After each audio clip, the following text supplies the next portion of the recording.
Oh, you know that music. You know it's EddieBravo. I knew it. You didn't know it. I didn't know it. Master. I gotta tell you something. What I did know, though, and what I do know is that EddieBravo is a master. He is. You know? Is EddieBravo on the phone with us? Yes, I'm here. Oh, Eddie, man, how you been, man?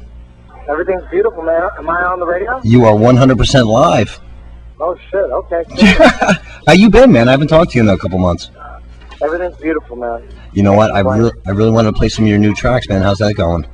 Yeah, you know what? The latest track I wanted to send you, I started fucking with some vocal melodies and started changing it up, so I decided not to release it until I thought it was done, but actually it's not done. So well, you're stuck with drops. No, you know what? I keep it on my iPod. It's in my car. I have it.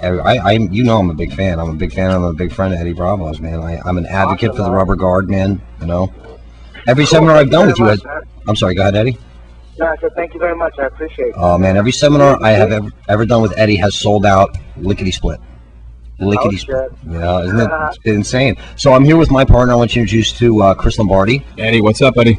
How you doing, Chris? I'm doing well. Hey, man, I've heard a lot of good things. We've never met, obviously, but I've heard nothing but great things about you. One question I always wanted to ask you, and Eric's told me a lot of stuff about you.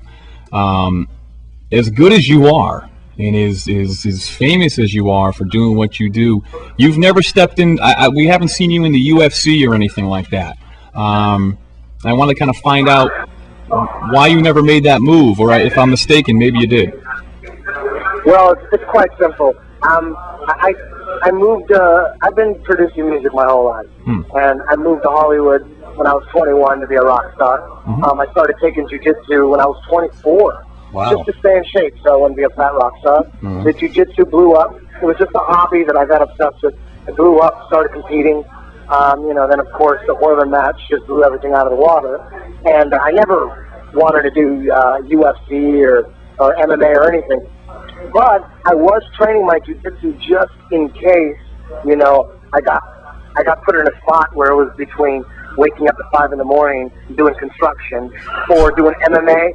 If I was ever in that position, I would do MMA. So when I was training jiu-jitsu, I was training for MMA just in case I had to do it.